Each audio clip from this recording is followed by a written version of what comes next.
2021. Nananatiling matatag ang relasyon ng Pilipinas at ng South Korea. Patunay po dito ang patuloy na pagtanaw ng utang na loob ng mga Korean nationals sa Pilipinas simula pa noong panahon ng Korean War. Kaya naman inaasahan ng iba yung pagpapalakas pa ng ugnayan ng dalawang bansa sa pagbisita ni sa South Korea. Narito ang report ni Elena Luna. Kapatid kong ituring ng Korea ang Pilipinas. Ayon sa Philippine Ambassador to Korea, Luis Cruz, isa sa 5 pinakamatatag na bilateral relations ng Pilipinas ang ugnayan sa Korea. Ang kapatirang ito ay nagsimula taong 1949 na higit na pinagtibay noong 1950 nang sumama ang Pilipinas sa koalisyon ng United Nations at Amerika para ipagtanggol ang South Korea. During the Korean War in 1950, we sent more than 7,000 troops. Now, over a 5-year period. I believe that one of the reasons there is because the initiative to have this military alliance in Asia was from the Philippines. And secondly, the President of the United Nations at the time, General Carlos Romulo, he was instrumental in rallying the members of the United Nations to send troops here. 16 countries responded, including the Philippines. Now, after the truce was signed in 1953, we still sent 2 battalions until 1955 to undertake relief and rehabilitation. Naman para sa ambasador, napapanahon na ang pagbisita ni Pangulong Aquino sa Korea, lalo pat noong 2011 nagpunta ng Pilipinas ang dating presidente ng Korea na si Lee Myung-bak. There is a new president here in Korea who began her term of office in February of this year, President Park Geun-hye.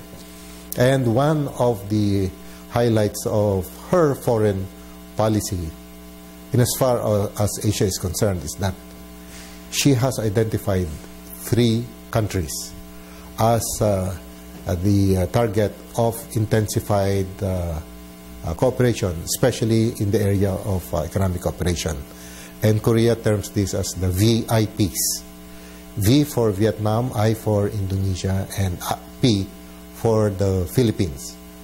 That is why the first few countries visited by President Park Geun-hye was Vietnam and most recently Indonesia.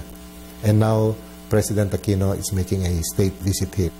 Magiging mainit ang pagtanggap kay Pangulong Aquino sa pagdating niya sa Huwebes. Magaganap ang official welcome ceremony sa Pangulo sa Blue House, ang Malacanang dito sa Korea.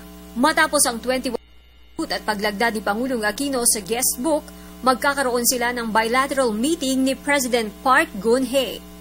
Kasunod dito ang pagsaksi ng 2 leaders sa paglagda ng kasunduan.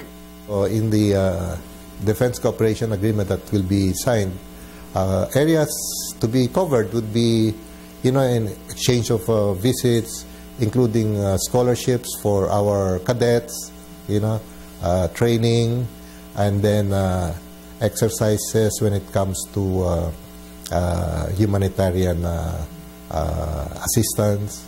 2 araw ang state visit ni Pangulong Aquino at sa huling araw niya sa Korea, pagkakalooban siya ng Certificate of Recognition sa War Memorial sa Korea bilang pagkilala sa ginawa ng kanyang amang si dating Senador Ninoy Aquino.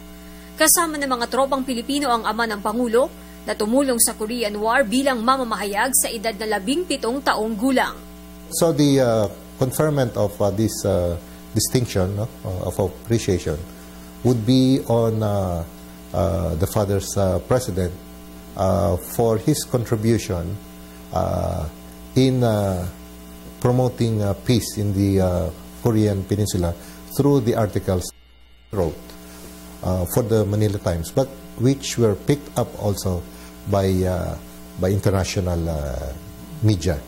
Magiging tampok rin sa state visit ni Pangulong Aquino ang pagharap niya sa Korean business community, ang interview niya sa CNN Korea correspondent at ang pakikisalamuha sa mga Pilipinong nasa Korea.